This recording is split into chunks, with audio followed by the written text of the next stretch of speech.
Hi guys, wait, which one? 10 for the third time.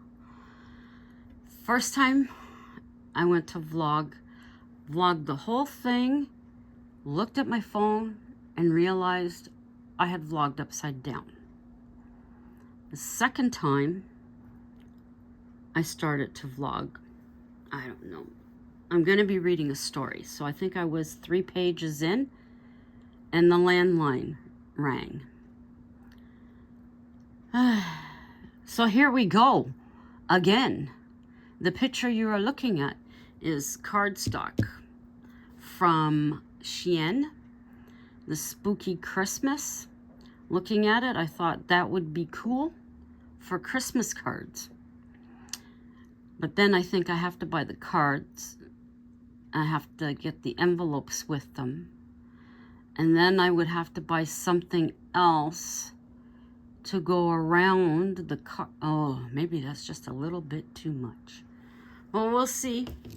We'll see as that season comes around again. You never know. I love these though. I got 3 of each. So I would keep 1 of each for myself. So I'm going to be reading my story that I've started. No, it is not finished. I kind of have it planned out in my head, but we shall see. So here we go.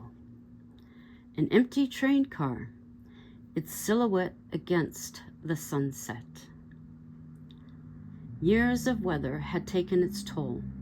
Rust had eaten through the body. Spray paint had erased the original text. Inside, layers of dust had turned to cement by rain. Faded material hung torn where once it was admired. Trudy and Ryan circled the old car.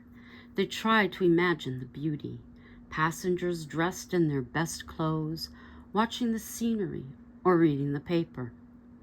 Stepping inside was risky, though they climbed aboard anyway. Rows of seats, empty for a century, gave an eerie atmosphere. I expect someone to sit up any second, Trudy whispered, the beam of her flashlight illuminating the interior of the train. My God, this place is a mess. Look, you can see through the roof. Ryan pointed above his head.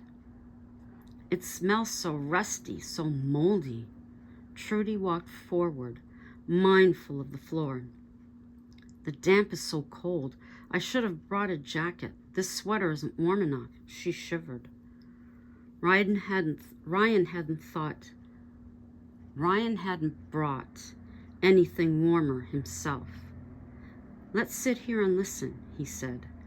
Pulling his phone from his pocket, he fired up Ghost Talker. Is anyone here with us? He asked aloud. The app remained silent. None of his questions received a reply. He turned it off, replacing the phone in his pocket. Rye, I don't feel comfortable. I want to leave. Her voice quivered. Please, Rye? She was close to tears. Ryan put his arm around her. Okay. Carefully, they climbed down the rickety metal stairs. Together, they made their way out of the field. Their car wasn't far. Reaching for the passenger door, they heard a bang back at the rail car. It's falling apart. Trudy quickly made her way inside. She wasted no time locking the door. Ryan jumped in, turning the engine over. Lock your door, she reminded him. On the drive home, he asked if she was good. Yes, the further away we get. That place is too spooky. You can feel stuff all around you. It's too creepy. Guess you won't go back? Ryan glanced over. At this moment, no, I wouldn't go. Ryan pulled into their parking spot. He quickly got out of the car, going round to help her out. A comforting arm around each other, they went up the stairs to their apartment. Trudy locked the door behind them. Make sure the windows are closed. Babe, relax. Okay. There's nothing to worry about. It's just an old passenger car. It's in such bad shape, something was bound to fall. They turned off the lights and got ready for bed. Under the covers, Ryan pulled her in close. "It's all right, babe," he kissed her sweetly. They woke in the morning back to back. At breakfast, Trudy wasn't herself. The effects of that place lingered with her. "What's up?" Ryan grabbed his coffee. "I didn't sleep well. We missed something there." "Like what?" He sat across from her. "I don't know. Call it intuition." Trudy honestly didn't know what they had missed. "We could always go back." A small smile broke free. "Not at night." She was adamant. "Fine, we can go during the day." He took another sip of his coffee. "Today?" "I don't know. If we miss something, we should go this morning. The longer we wait, it may not be there," he pointed out. Trudy's entire body was covered in goosebumps. They got dressed and left. Dew lay thick on the blades of grass. Their shoes were soaked. The closer they got to the location, Trudy's anxiety climbed. She took deep breaths to calm herself. Ryan placed a reassuring hand on her back. They followed the same route, climbed in the same way. Using the edge of the stairs, they made it inside. Flashlights on, Ryan asked what was left behind. "Nothing was actually left behind. I said miss. There's something we should have noticed that we didn't. And I don't know what." "I'm sure we'll know when we see it," he said. The flashlight beams searched the interior. Both repeated in their heads, "What is it?"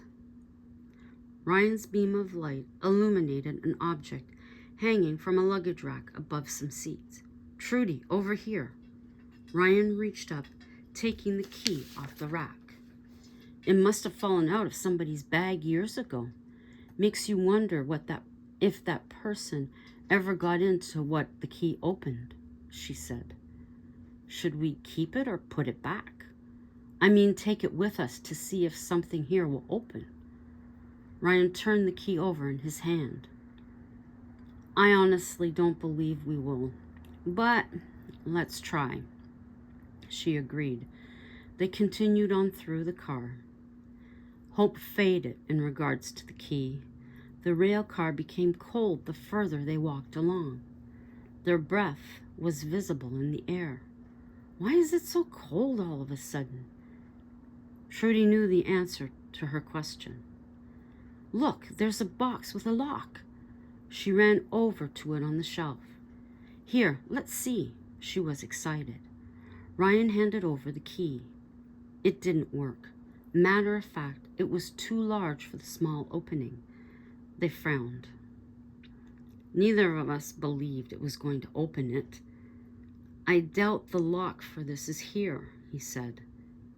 This did not prevent them from continuing the search. Trudy sat down, not caring the condition of the seats. "This isn't what we missed." She shook the key in her hand. "Then what?" Ryan sat across from her. She wasn't sure. It was a gnawing feeling. They sat in silence, Trudy going over the visit the previous day. She went over each step and turn. Nothing came to mind. "I wish I could help," Ryan said, stretching to place a hand on her knee. It was like a shot of energy. Trudy jumped up, running to the front of the car. "It's outside at the front." Her hair and Ryan trailed behind her. Without one thought of her safety, she jumped to the ground, nearly dislodging the key from her hand. Unfortunately, pushing up to stand, she went over on her ankle. The pain was instant. She grabbed it with both hands, rolling, waiting for the pain to subside. "Here, take the key. Try the box under the wheel." Ryan took it, keeping an eye on her. He laid on his stomach, inching his way in the mud to the box. It wasn't far under, just awkward to reach. Ryan had it in front of him. Sitting on his knees, he jiggled the box. It was metal and well rusted. The stencil on the lid was faded. He couldn't make out the letters. Trudy was by his side. "What do you think?" "There is something inside. How's the ankle?" "Sore, but good. Open it up." They glanced at each other. Ryan faintly smiled. He placed the key in the lock, and it turned. Their eyes opened wide. Turning it all the way over, he heard the click. Carefully, he pulled down and sideways to release the lock from the box. A deep breath. Ryan struggled to lift the lid. Shards of rust fell to the ground. Finally, it let go. A musty smell filled his nostrils. They waved their hands and leaned back, then coughed. What was inside? Ryan pulled out a theater ticket, watch, ring, necklace, and scarf. "I can smell the perfume under the musty odor." She was right. A hint from the past. She took the box in both hands and brought it up to her nose. "A woman. There's no name inside," he noted. "But how did it end up out here? Explorers? Kids?" "It's pretty much dented. Guess someone attempted to get inside." "So now what do we do with it?" Trudy inquired. "I honestly don't know. We usually don't keep things from locations. Guess we lock it back up and put it under the train." Ryan was uncomfortable, but they never took anything from any explorer. He placed the box right where he had found it. He stood up and extended his hand to Trudy. She smiled, taking hold. The momentum brought her up against his body. They shared a simple kiss. As he went in to take another, they heard it. The unmistakable sound of metal on metal. The car shifted forward to their horror. Thinking fast, Ryan grabbed her by the waist, pushing both of them to the side, away from danger. The wheels were barely on the old track now. "Must be from age. It's likely been moving that direction for years," Trudy said, with her weak attempt to debunk. Ryan agreed. Their hearts were beating fast. It was time to leave before it got dark. Neither said a word on the way home. Trudy was first to speak over dinner. "Rye, that wasn't from age. We know that. Do you think it's the owner of the box?" "Could be. We need to go back." He was right, after all.